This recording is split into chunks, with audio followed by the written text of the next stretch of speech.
जागेवर टिकवलं. त्याच्यामुळे हे सरकार जे आहे हे फसवणुकीतून निर्माण झालेलं सरकार महाराष्ट्र राज्याच्या छाताडावर बसलेलं आहे आणि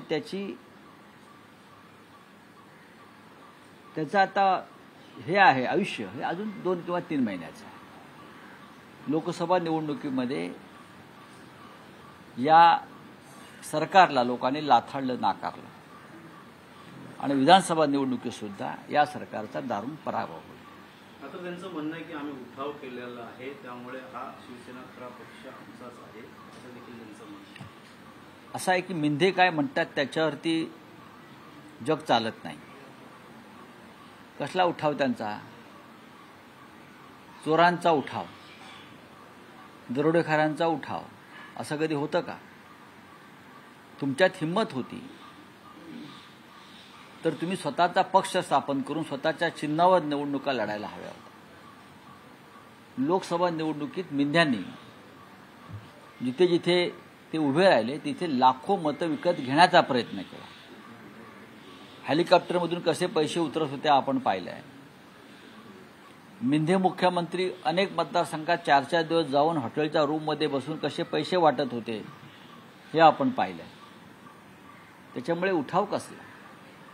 हा पैशांचा उठाव होता आणि हा बेईमानीचा उठाव होता. अनेक सवलती त्यांनी दिल्या आहेत अधिवेशनामध्ये, महिला असतील या बघा, सरकारी जनतेच्या पैशानं लोकांना भुलवण्याचा आणि मतं विकत घेण्याचा प्रयत्न आहे.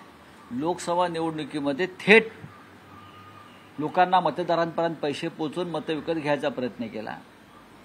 या विधानसभा निवडणुकीआधी जनतेच्या पैशातून मतं विकत घेण्याचा हा थेट प्रयत्न ही लाच आहे. फोटोग्राफी करणारा मुख्यमंत्री असला तर अडचण होते असे देवेंद्र फडणवीस यांनी उद्धव ठाकरेंना टोला दिला. काय म्हटलं? फोटोग्राफर असणारा मुख्यमंत्री असला की अडचण होते महाराष्ट्रासाठी, असं देखील देवेंद्र फडणवीस. उत्तम फोटोग्राफर असला की महाराष्ट्राचं चित्र उत्तम काढलं जातं आणि त्याने ते चित्र काढलेलं आहे आणि ते चित्र इतकं विदारक आहे महाराष्ट्राचं आणि म्हणून लोकसभेत तुमचा पराभव झाला. त्याच्यामुळे त्यांना अडचण होणारच.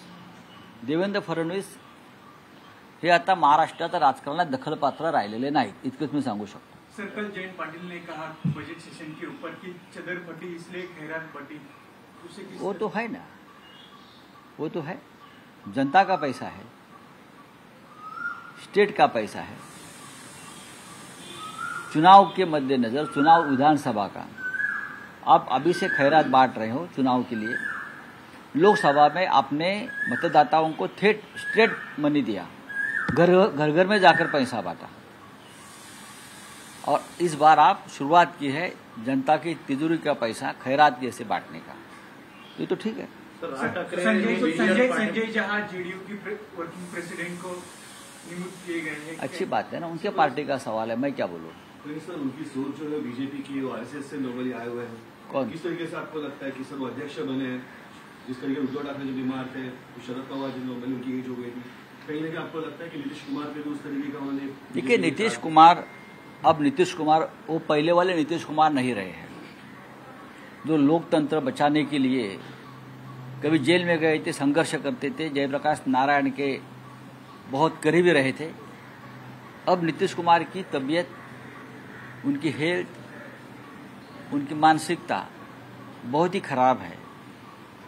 अगर वो उनकी तबीयत ठीक रहती तो मोदी जी के साथ नहीं जाते और उनके लोगों ने उनको घेर लिया है, उनको गुमराह किया है और मोदी और शाह जी उनका गैर इस्तेमाल कर रहे हैं.